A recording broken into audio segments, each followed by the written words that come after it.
करदा कि हरून हसन बराचा साहब किते बड़े ही काम दे विच मसरूफ हैं। गनी खान मैं और होर सारे भाइयों ने रिक्वेस्ट की थी कि ये साडा प्रोटेस्ट जिहड़ा है बड़ा जरूरी है ते ओहदे विच क्योंकि इलैक्शन तो फौरन बाद ये पहला प्रोटेस्ट है तो जनाब का आना बड़ा जरूरी है।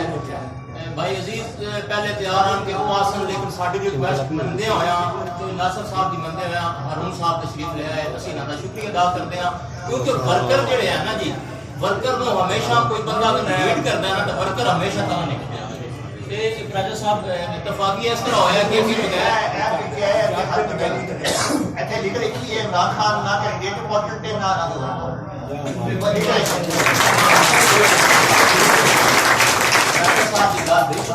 लेकिन चूंकि जिहड़े इत्थे हुण पिछले दिनों में माहौल बनया ना जी इस माहौल के मुताबिक साढ़े सारे दोस्तों ने आख्या कि लीड करना बड़ा जरूरी है। सर प्रेस कॉन्फ्रेंस के हवाले से बाकी जनाब ये है कि जो भी साढ़े इस मुल्क दे विच हो रहा है इलैक्शन के हवाले नाल साडा मैंडेट चोरी किया गया जी साडा इहदे खिलाफ एहतजाज उदों तक जारी रहना है जदों तक साडे लीडर ने कहा कि साडियां सीटां वापस नहीं आंदियां।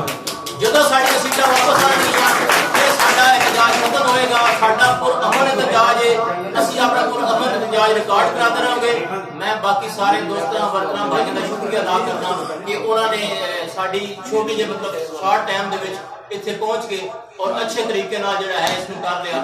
मजीद जिहड़ा है वो अगे प्राचा साहबान ते गनी खान जिहड़ा है सारी गल कह दी है। मैं सारे का शुक्रिया अदा